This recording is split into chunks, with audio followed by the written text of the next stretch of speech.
All right, three, two, one. How's it going, everybody? Welcome back to China on the Internet. My name is Rob. I'm your host, and today we got a very, very special guest. We got China Mac. What's good, brother? How you doing?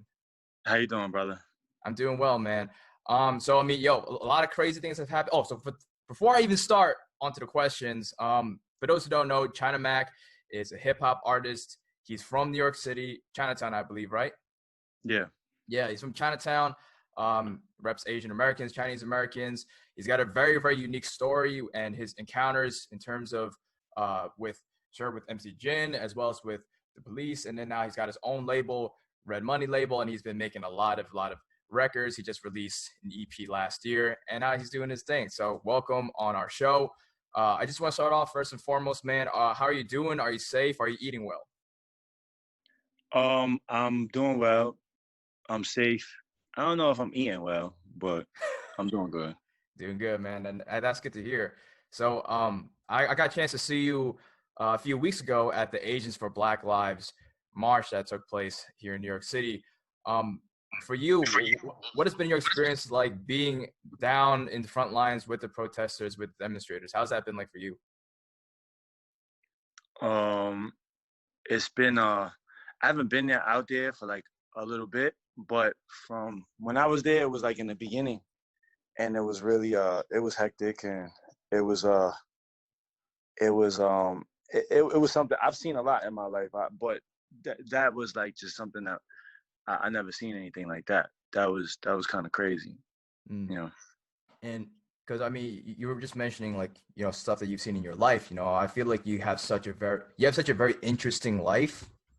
And for people who don't know, um, you are a hip hop artist. And what kind of got you into the game of doing hip hop? And then how has hip hop kind of like influenced you in terms of the voice that you have now, in terms of how you also see the bigger picture of the current Black Lives Matter movement? Um, I started hip hop. Well, I was introduced to hip hop when I was young. Mm.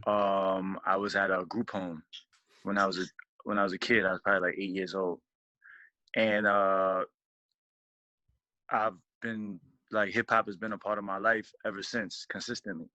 So I started doing hip hop maybe like around that time, you know, like just started messing with it, and because it was my way to like I was the only Chinese or only Asian person in those facilities, so I had to find a way to like kind of like bridge the gap, and hip hop was the way to bridge the gap. So we um so I have been involved with hip hop ever since, Mm. and I started making music professionally when I came out of prison, and I felt like I felt like I didn't have a lot of options in terms of what I could do, but I knew I didn't want to go back in the street, and I knew I didn't want to go back into prison. So I was like, let me just do what I feel like, I love doing, and what I'm good at, and what I won't have a problem. Like they won't be checking my criminal background. So I just started Mm. making music and doing whatever else that comes with the entertainment field. Word. Yeah. And in terms of the what I've been seeing with the black with hip hop, with like and what also was the question about the Black Lives Matter? What did you Yeah, say like about that? how's like the influence of hip hop music kind of like affected in terms of your role as well as your stance on Black Lives Matter? Um, well, a lot of people, you know, when I first heard the term Black Lives Matter, I was just like, well, um, to me, everybody matters, right?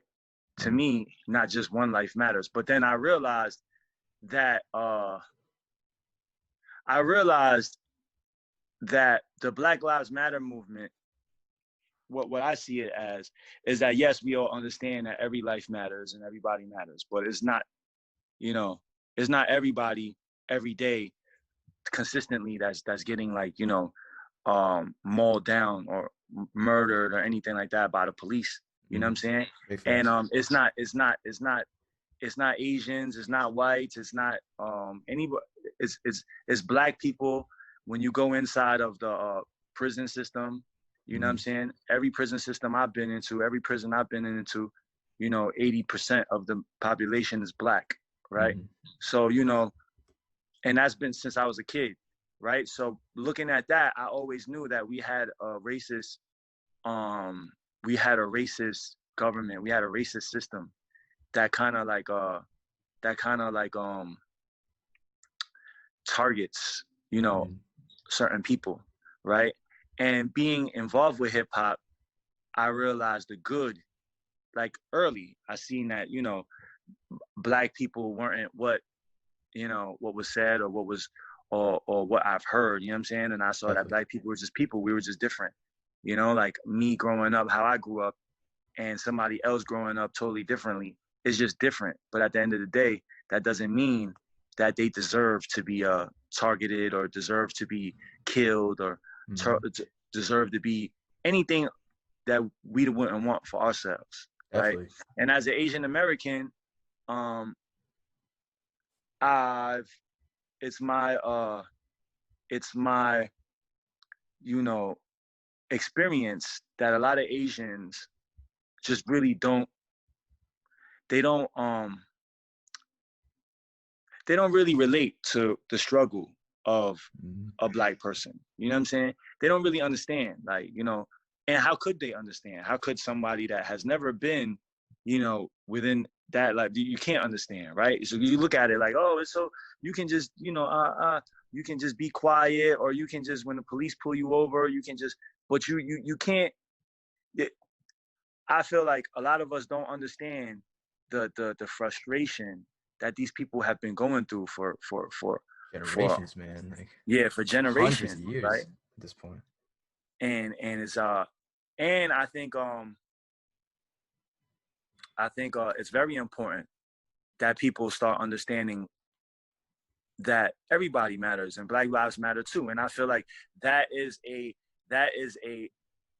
theme right now that is popularized, but it hasn't been. Like, everybody kind of looks at, oh, he's just a Black person. Like, when people look at the news and they see somebody getting killed and there's a Black person, like, oh, it's a Black person, right? Like I feel like for so long that has been the norm. That's just been the reaction for everybody else, because we don't have to worry about that. Me being a Chinese person, really don't have to worry about that. Nobody really has to worry about that. But now with this crazy uproar, and with these cities turning up, and so many people, like, making noise, and so many people like gathering, and I feel like now a lot of people are more understanding. A lot of people see it now, and it's become popular now, right? And I feel like it's important. I feel like it's good to see that, and I feel like hip hop definitely played a role in all of us, right, who are not from that life, who wasn't born Black, and who aren't Black, and wasn't born in that type of position, right? I feel like hip hop played a major role in us just understanding. You know what I'm saying? Us just under, because you gotta look at it like our parents, my parents, my grandparents, my uncles, they would never understand. You know what I'm saying? They would never understand the plight of a Black person, and honestly, they wouldn't even care. Like, to really, it doesn't even. It's not even something that. It's not even in their world, Right, but for us, it's in our world.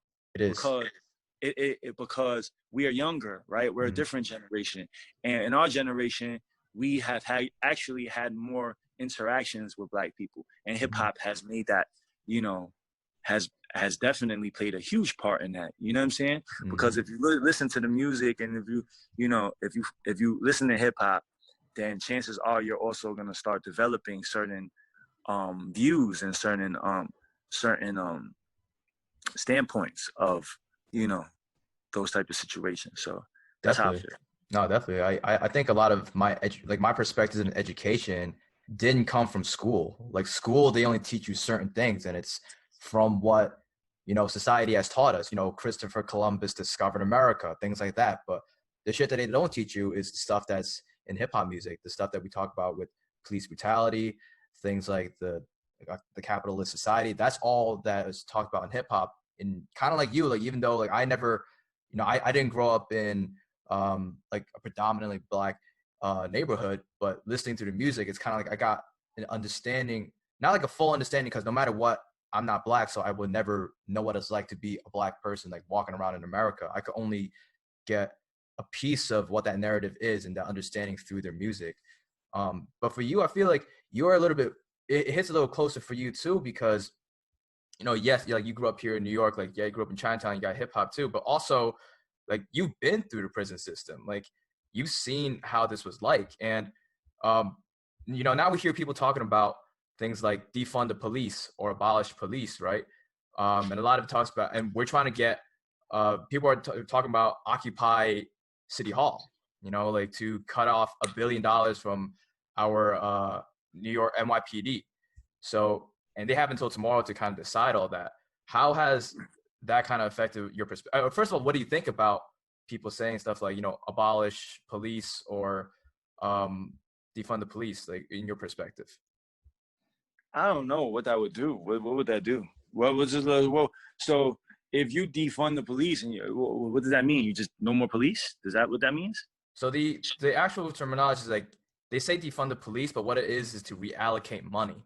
So where the funds are going. So instead of having $5 billion, $6 billion for NYPD, you take a portion of the funds and you allocate it into communities, into education, into rebuilding of a lot of communities that were destroyed previously from the war on drugs, for example, or because of what's happening currently. Like every time we have every time we have a cut in our budget in the city, the first things that do get cut is stuff like mental health, social work, community building. So most of those all those things get cut off first.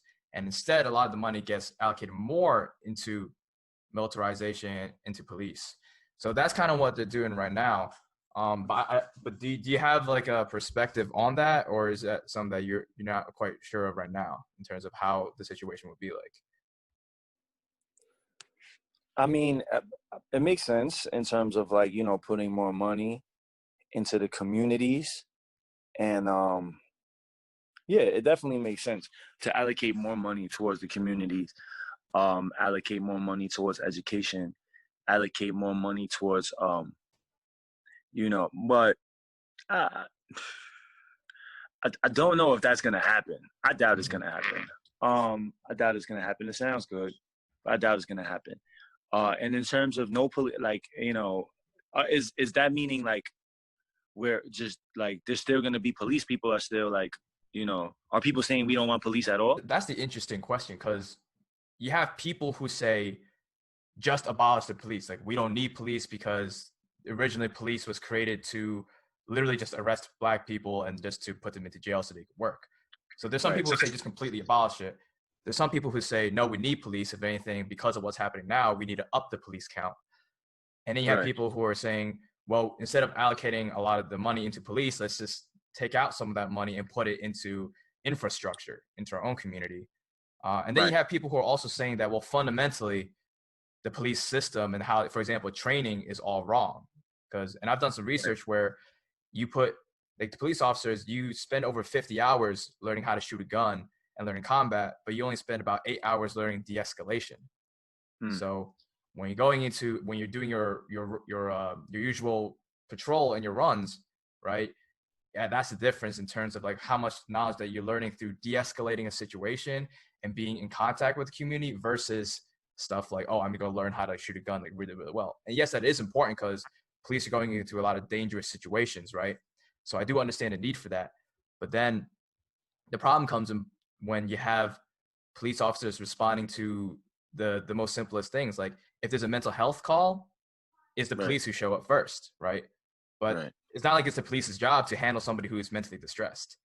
Right. So there's stuff like that where it's like, even on the training and even on what it means to be a good cop, being a good cop, it's like, oh, you're based on being a good cop. Your merit is on how many tickets that you can hand out. How many parking tickets can you hand out? How many arrests, how many drug busts? Instead, like what some people are saying, that when we have police, the merit of a good cop should be on how much contact you have with the community. So instead of arrests, it's like how much like Yeah, but yeah. I honestly, I don't think that's gonna ever happen. You have to understand like the system. The system.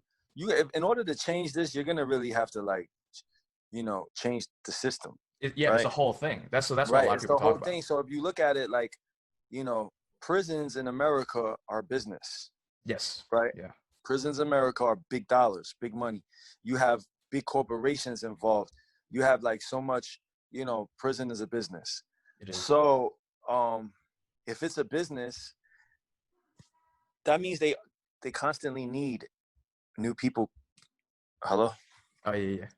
We good. Yeah, I blacked out. I gotta put my battery. But they constantly need people to fill these prisons, right? Mm-hmm. So I feel like in order for this system, in order for things to change, the system have to change totally. Like we just gonna like The whole system has to be like rebuilt. prison shouldn't be a business. You know what I'm saying? Prison shouldn't be a business because what are you telling me when it's a business? When it's a big business, what are you telling me? That means that you definitely have to have people in prison. If not, if you're not having people in prison, then what happens to these businesses, right? These businesses are gonna find ways to get more prisoners because that equals money, right? Yeah. So I feel like it would never change unless the whole system changes from within, right? How Mm-hmm. we just look at the prison system, because you look at it, if it's a prison business, you got to look at it the same way. Like if you're in a pig farming business, right, what do you need? Well, all you need is just that livestock, man. That's what you Well, you need. need pigs, right? Yeah. Yeah. So so if you're running out of pigs, what do you got to do? Mm-hmm. You're gonna have to change it. You're gonna have to change your entire system of it. You need more pigs. You're gonna have to get pigs. Like you have to get. So what I'm saying is, as long as it's a business, they're always gonna be targeting. They're always They're gonna try to always gonna funnel be more people in. right. They're always gonna Yeah. be targeting the poor, right? Mm-hmm. And in our system, the majority of the people that make up the poor are, People of color, man. people of color, right? Mm-hmm. So I feel like it's definitely prison is definitely the new slave system. It's Yeah. definitely a slave system because I've been in prisons where like every license plate that is in New York City came from a prison that I Really? was in. Yeah, so all Damn. prison, like all New Like you York guys are State. making that shit? Yeah, we make it. Damn. And how much money do you save when you're paying somebody 14 cents a day? You know what I'm saying? Or like 14 cents an hour or whatever they're being paid, right? So Yeah. you save that slave labor. You know the manholes in on the streets, like those Mm-hmm. big caps and shit, those are made in prison. Mm-hmm. All the furniture that are used in courts and chairs and tables, all of that is made in prison. So and we get paid 14 cents, 25 cents a day, 30 cents a day. Damn. So if that's not slave labor, then I don't know what is, right? It is. And so it's proof. That's proof. That's why when people ask me, does racism still exist? Somebody actually asked me that on a show. And I Really? was like, of course it does. Like Yeah. just go walk inside of a prison. You're gonna see that Mm-hmm. that racism still exists because it's 80% made up of all black people.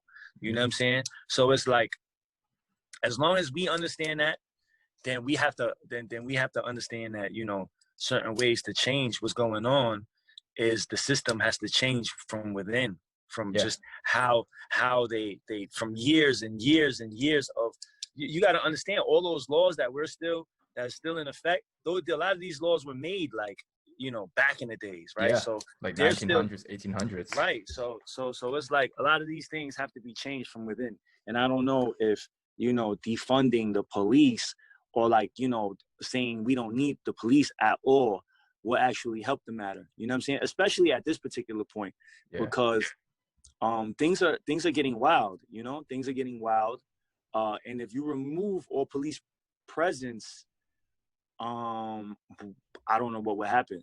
You know what I'm saying? Yeah.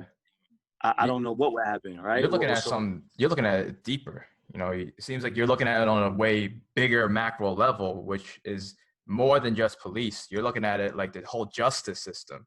Yeah, it's not just the police. The police are just pieces, the pawns. Yeah, Right? they're It's not. definitely So pawns. you got to understand, in order for, you know what? even bigger than defunding the police. You know what I mean? You know what really, if we really want to see change, you know what really needs to happen is these officers need to be charged the same way we would get charged. They need to be sentenced the same way we would get sentenced Definitely. if they are committing murder, right? Mm-hmm. So in this George Floyd situation, the man had his kneecap, his knees on his neck for a whole 9 minutes while the man was saying he couldn't breathe and he never let up. So from there, he killed him. That's murder, right? Mm-hmm. So I think the only way to change these things is if you start handing out sentences and for like the same way that we would get it, right? So because you gotta look at it, cops look at it like, damn, I killed somebody, you know, I'm only gonna get nothing, nothing's gonna happen. Most of them don't even go to jail, right? Nothing so happens. That in their mind, it's okay for them to do that, mm-hmm. right? In their mind, they're gonna be protected, and it's gonna be okay because, like, history have showed you, police do not get arrested for these things. They do not get sentenced the way we would get sentenced. And the only time they do get arrested or sentenced is when things like this happen, when the world erupts and everybody is talking about it on the news, and that's when they start, you know, treating the officers correctly when they commit crimes, right? Until then, they don't do that. They slide it on the rug. Things don't happen. They don't get, you know, they might get arrested, but they'll be found not guilty. They'll get nothing. And I think until that changes, there will always be, you know, police, like these type of actions from the police. Yeah, you know what I'm saying? Like abusing power. Right. I feel like, the system has to change from within, which I don't know if they're going to do, right? The system has to change from within. And number two, the police have to be charged and sentenced in the same manner that, you know, like in the same manner that we would, you know what I'm saying? Just because he's an officer and he commits murder doesn't mean that he should only get 2 years for a murder. If I was arrested for a murder, if you were arrested for a murder, you would be doing at least 10, 15, 20 years, right? Depending on the circumstances of the case, you know what I'm saying? But I do not think that the police should be treated anyways differently. If they're being charged for murder, they should be going, their guidelines should be the same as me or anybody else. Like any other citizen that lives in this country. Like exactly. And I feel like until they do that, you know, they're promoting, they're just letting, until they do that, they're really just letting the police do what they want to do. You know what I'm saying? And at the end of the day, police are only pawns. You know what I'm saying? Police get marching orders. Police get trained for these type of things. So it's really the system. And the system also promotes them doing that by giving out these light sentences, by not doing anything when they're completely wrong. You know what I'm saying? So it's clear as day that, you know, the system doesn't, you know, the system is designed in this way for these things. You know what I'm saying? And until that changes, you know, we won't really see change. Like right now, the officer who killed Breonna Taylor, like he's still free, and it's been over 100 days so far. No charges, nothing. So it's like there's still so, and we're only able to get something like this because of George Floyd, because somebody filmed it. Like there's so many cases where it's not filmed, you know? Yeah, I mean, that's been happening for years. Like Rodney King's case that led to the LA riots, that was because it was filmed. It was able to be filmed. So we saw how crazy it was. And you also had your own personal experience with it too, right? Like, as you were mentioning before, like if you are a cop who shot somebody or killed somebody, you don't get a sentence. But, you know, you've been in, like you haven't killed anybody, but you've been sentenced for, was it 10 years, was it? Yeah. So for you it was 10 years. And for most cops, it's like nothing. I definitely think that has to change. You brought up another big part that it reminded me of something that happens in the police system, which is reporting. So after a case happens, like they get the testimony from the police, so they could write what they see is the situation. And so, but there's no other testimonies like from other people. So it first comes from the police. So whatever testimony they put out, you know, that person was aggressive or looked suspicious. So that protects them and their actions. Unfortunately, you won't hear as many from like testimonies from other people. They'll mainly use their sources from the police as like its first form of evidence. So a lot of people don't get charged either. So tackling the whole thing will take, I don't know how we're going to do it, but I do think that you're right that it's going to come with the system. It's about dismantling the entire system and what it is. You know, like it's because you know that it's not just with Black people, but for any one of us. Like this system has messed up all of us, and they could do the same thing with any community. So my question is like, you know, because we see how the industry is, and we see how the whole system is in place and how it affects all of us. How do you think um, how do you think more Asian Americans could take a stance on this? And do you think enough Asian Americans are really taking a stance on dismantling the current system and talking about it? I don't think Asian Americans are uh they're not, because it doesn't, I mean, it doesn't really affect them the same way it affects, somebody else, Mm-hmm. right? Um, but I always say that in the system that we are in right now in this country, and we just saw a glimpse of it, right? If all the Black people were to disappear today, right? If they were all just to be gone, right? In this system, in our country, they're gonna have to find somebody else to take that position, the bottom position, right? The being targeted for prisons, the put in certain you know, and somebody has to take that role, Mm-hmm. in our system, right? Our system is a capitalist society, right? So somebody has to be on top and somebody has to be on bottom. Yeah. That's just how the system is.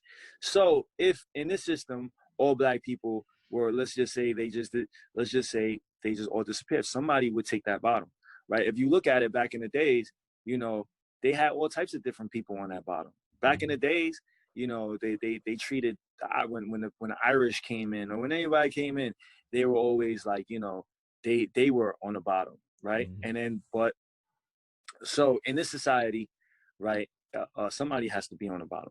So what I say to Asians is like, yo, you know, we really not bothered by it, so it doesn't really like it doesn't really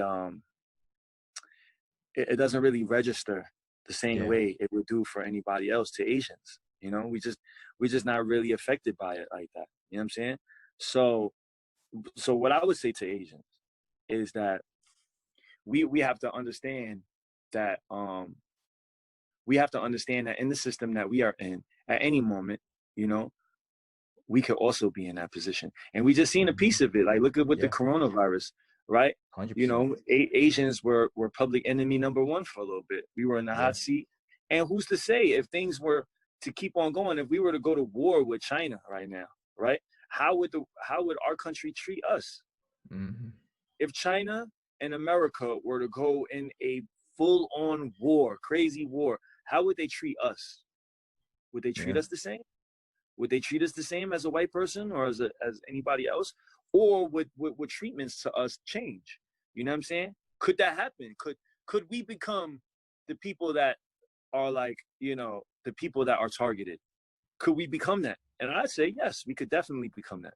You Yeah. know what I'm saying? I say that we could, right? So I say with that standpoint, with that information, we should treat, we should fight for what's right, Yeah. right? And what's right is definitely not targeting a group of people for them to go to prison. Since like you got to understand, see, a lot of people won't understand this, but I seen it since I was a kid. I went into the group home, that system since I was young. And you have to understand that these people target us from young. They Yeah. groom us They for do. prison. They They really groom do. us for prison. You have to understand that. And a lot of people don't understand, but a lot of, especially like, the Asians that are Chinese Like the and that immigrants, are right? like, a Korean, Japanese, like we don't really have that issue. But if you go to like, you know, like the Southern, like Asians, like Cambodian, Laos, they get a whole different treatment. So Definitely. it's like, so it's like, it's like, you know, we just have to understand that at any moment things could change for us, and we have to fight for what is right, right? Mm-hmm. We have to fight for what is right. We have to open our eyes, and just because we're not being affected by it, we have to see what is really going on. And if we see that is wrong, we have to fight it in our way. You know what I'm saying? Because at any moment things could change, and we could be on that on that on that seat. You know what I'm saying? 100%. And that's how I feel about it. And I feel like, you So know, yeah. how do you feel that, us as Asian people could do that? Because, I totally agree. We gotta be in there for the fight, because that could happen to any of us, right?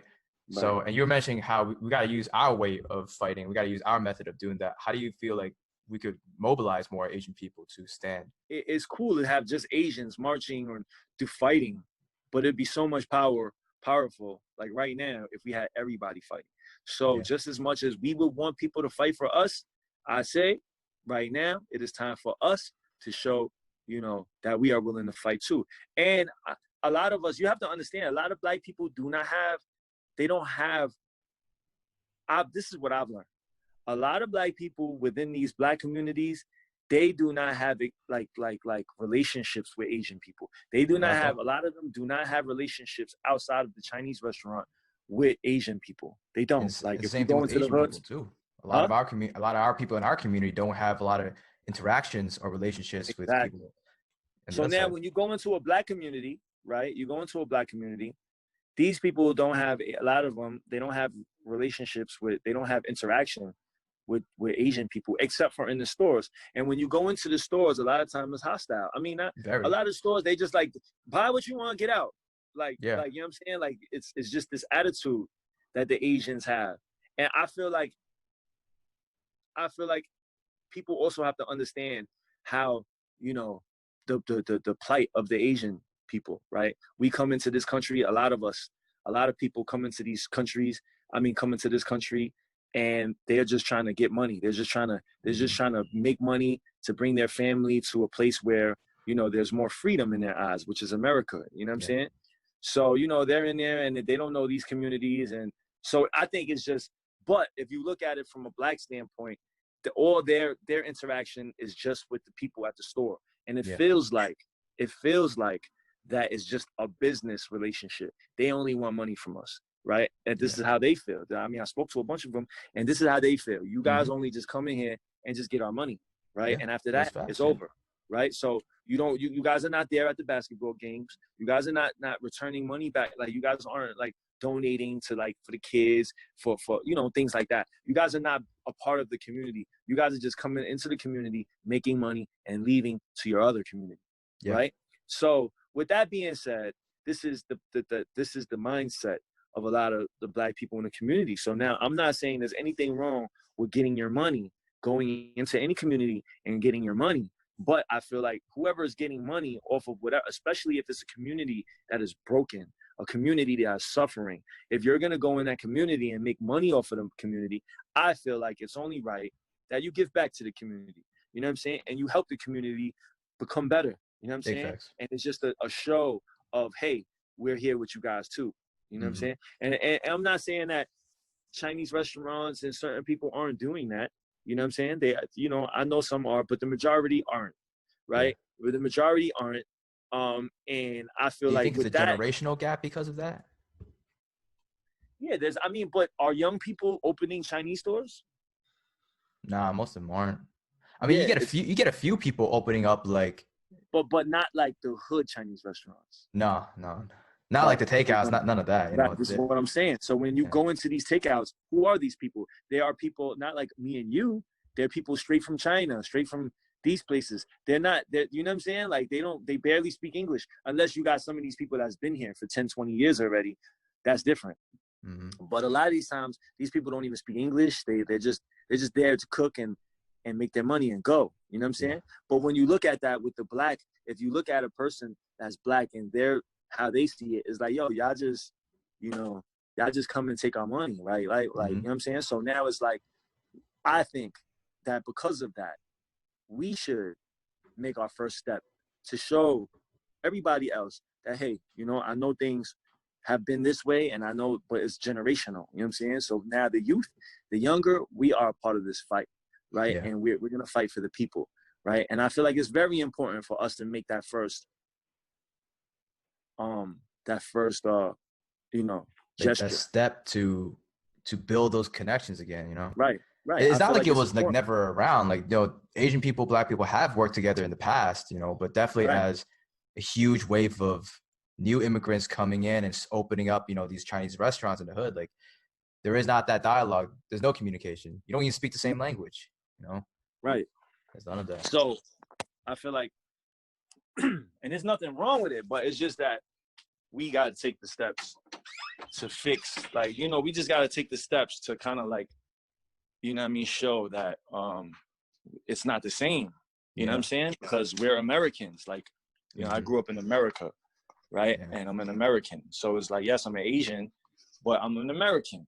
So at the end of the day, I understand, like, my viewpoints are different than my mother's or my grandparents, and it will always be different because we grew up differently. How do your parents feel about everything that's been happening with COVID and with Black Lives Matter?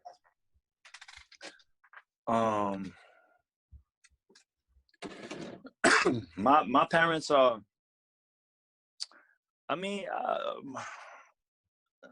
my parents are pretty, they know that. They know what I do, right? And they know, it's not like it's, hello? Yep. Hello?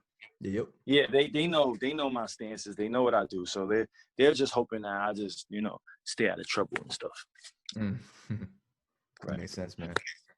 Because that was a big one for me, is like, as you mentioned before, those conversations. So I've been trying to have a lot of these conversations with my family, with a lot of my friends and stuff. So it's been helpful, but definitely there'll be certain moments, say, with certain people where, because of their perspective, and particularly as an immigrant perspective, like their experience is so different. So in their eyes, they always feel that, oh, as long as you work hard, and you stay out of trouble, then you will be successful. And I feel that's like at least a lot of people in our community who see that. So they're like, well, why are we trying to help another community when, we're trying to feed ourselves, and like we've been working really hard. We're trying to hustle. This has been our lives our entire time. So they feel as though like they don't need to participate in that. But I think you gotta. I think you have to. There's no other way. And I feel like whoever thinks like that is the problem, right? That's like, like you can't look at it like, oh, it's just us. Like, we're just gonna do us. Like, you know what I'm saying? Because at the end of the day, when things happen, it's gonna happen to all of us. Yeah. Right. No matter what. At the end of the day, no matter what. I just feel like, at the end of the day, yes, Asian people, we are brought up like, we are just, we're more insular people. We just like, we just stick to ourselves and we do our thing, and we work hard, and we get to where we got to go. Do you feel like part of that has to do with the model minority idea, the myth of that? I definitely feel like that, yeah, I feel like that plays a part. Because I don't know about the model minority. I just know that Asians don't have that problem, right? And us, I'm not talking about like Cambodians and Laos, like those Asians, they live like a lot of them. Like, if you go to the West Coast, they're living right in the hood, and the police are right on top of them, just like they're on everybody else, right? So it's like, there's Asian Bloods and Crips, right? So it's different in terms of what community you go to, and I don't feel like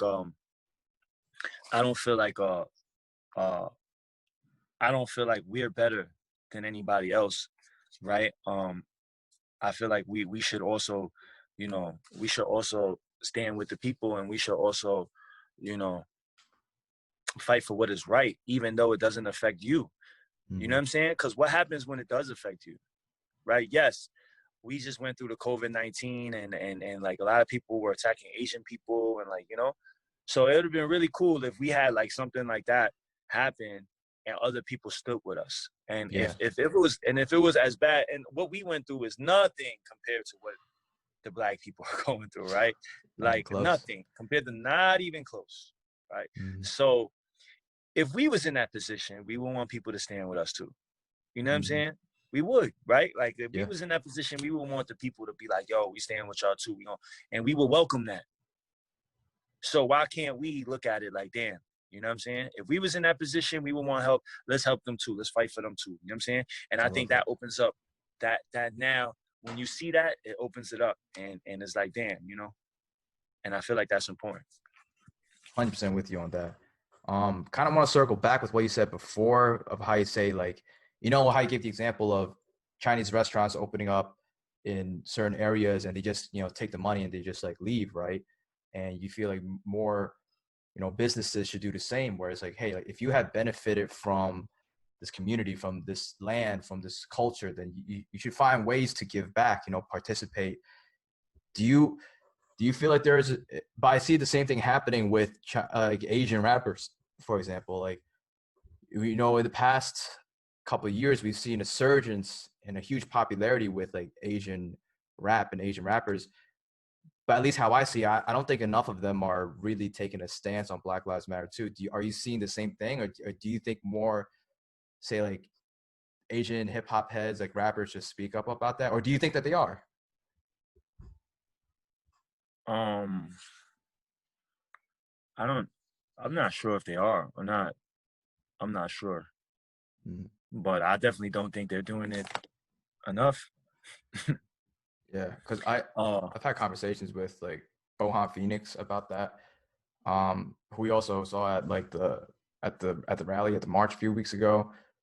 Because it's with like, because and he was talking about labels like 88 Rising, you know, and some of their Asian artists out there who have definitely been heavily influenced by Black culture and Black music. But and yeah, they're donating, but they're really going out there to talk and educating their younger audience who may be Asian and might not even be in America. So right. I was thinking about that because it was exactly what you said, like the whole thing of like exploiting like a group and then just like leaving afterwards. Like, yeah, you got like a few K-pop artists who are talking about it, like BTS, the K-pop boy band. Like they donated $1 million for Black Lives Matter, but and then their fans donated, they matched them with another million. So there's that. But in general, it doesn't seem like there's enough of us out there, even those who have been influenced by Black culture and by Black people, really taking that stance. At least is how it seems like. But for you, you're saying that you're not that sure right now, right? It's still kind of up in the air, right? I I I don't know. I mean, I haven't really seen anybody, but then I don't know. I don't really know what they're doing. I don't Mm-hmm. really pay attention to like um different Asian artists. Mm-hmm. Like especially Uh, probably like outside of like like especially, yeah, in Asia, especially right? in different countries and stuff. Like, I don't know what's going on. I don't know what they're. But I definitely feel like, you know, if we're a part of the culture, if we take from the culture, if we have, you know, partaken in the culture, you know, we should definitely, you know, fight for it as well. Mm-hmm. Because, you know, you look at a company like 88 Rising, they're fucking doing extremely well, right? And they're using a culture that isn't necessarily theirs, right? Like, you know, because I don't know what you have on their roster. You got Rich Brian, You got that's Rich him, Brian, and then you got the Chinese group, yeah, Higher Brothers, the Higher Brothers, and whoever else.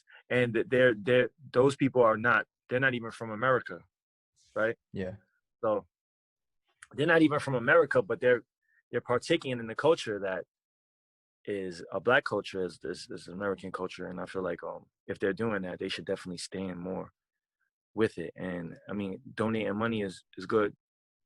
It's a start. And I just feel like, you know, we should just do whatever we feel like we can.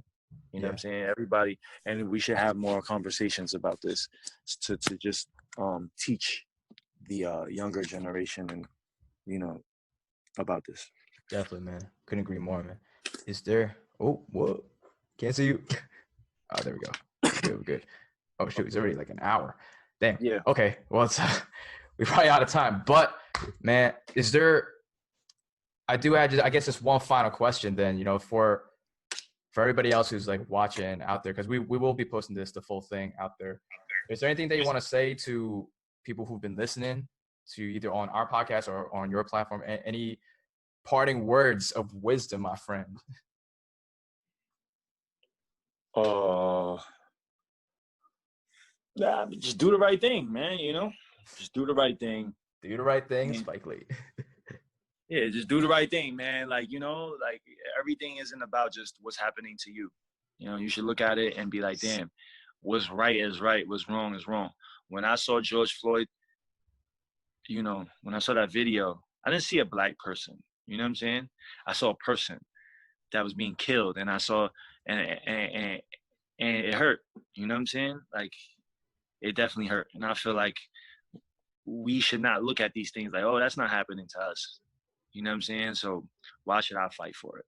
Because it's happening to a human. It's happening to a human being, and if it's happening to them, it could happen to us. It could happen to you. It could happen to anybody, right? So even though it's not happening to us right now, we should respond the same way, like as it was happening to us. And just because the other communities aren't showing us that same, solidarity right now, doesn't mean that we shouldn't make the first step. You know what I'm saying? With any relationship building, somebody has to make the first step. You know what I'm saying? So I feel like we shouldn't be scared, or we shouldn't be too prideful, or we shouldn't be to take that first step. So right now there is an opportunity for all of us to take a step. However, you may want to do it. If you want to go to the protest and stand with the people in solidarity, then you should do that. You know what I'm saying? Even if it's for nothing, just for you. Just knowing that you stood up for something that was wrong. You stood up for something that's happening to another human being that's wrong, right? If you have a platform and you want to talk about it and educate different people, that's good too. However it is for you to fight, I think we should take the steps that we are capable of doing to fight. I love that, man. Dude, because if it was happening to us, we would want the same thing. Mm-hmm. If it was Chinese people getting killed on the street by police, we would want help from everybody. Right. Yeah. Because it's not right. You know what I'm saying? You know how many times like things have been like, I was getting beat by the officer and I just wished somebody would help. You know what I'm saying? Somebody would just, hey, stop it. You know what I mean? That should happen to you? Huh? Well, yeah, definitely. Yeah. Definitely. I've been beat by the police. I lost my tooth by the police. I was in prison. Yeah, I was in prison. I got beat. You know what I mean? And I could have died. I could have lost my life like that too. And I remember laying on the floor, getting beat, and I was hoping that somebody would just stop because I felt like I was about to die. You know what I'm saying? So we just have to remember that. And that if we were on the floor being killed, right, we would want somebody to stop that. Mm-hmm. If your father was on the floor getting killed, you would want somebody to stop that. So let's not look at it like, oh, it's not happening to us. No, it is happening to us because at the end of the day, we are people. We are of the people. Doesn't matter what skin complexion you are. If it's happening to the people, it's happening to us. Damn, I wish I just want to take that quote and like put it into all the fortune cookies and just like give it to everybody. That's quotable right there. I like that one. Right. We are the people. No, that's big facts, man. At the end of the day, we are the people. You know what I'm saying? We are the people. Whatever differences we may have, we are the people. And it's clear as day right now. You know what I'm saying? You're never gonna get more of a sign of that. You know what I'm saying? It's right now. So, I just hope that everybody looks at this interview and my words and say, hey, I'm not with that shit either. Like, I wouldn't want that happening to me or my family or anybody else. So I'm not going to just sit quietly because it's not happening to us. I'm going to do my duty to whatever it is, right? However you feel like is within your means and within your ability to fight, you should do it. Yeah, man, I couldn't agree more with that, man. But I loved a lot of the stuff that you said because I had questions in terms of like how we as a community could be engaged with it. I think you laid it out pretty clearly of what that means and how we should do it. So thank you, thank you, Brother China Mac, for that, man. That was wisdom and knowledge, my friend. Thank you. Much love, brother. Yeah, thank you so much. And for everybody who is just like learning about you right now, like where can people find you? You can find me on YouTube, China Mac TV, Instagram, China Mac, my website, ChinaMacOnline.com. And you know. Definitely. And for everybody who is listening, please definitely take a look at China Mac. He's got great music, but also his story and his platform and his voice is very important. And so please check out his story. Please understand where he's coming from. He is a voice for our community, and I wish more people could listen to him as well. So, China Mac, thank you so much. Thank you for taking your time, brother. I wish you nothing but the best and safety and prosperity first and foremost. So thank you. All right. Much love, man. Thank you. Take care, brother. All right, brother. Bye-bye.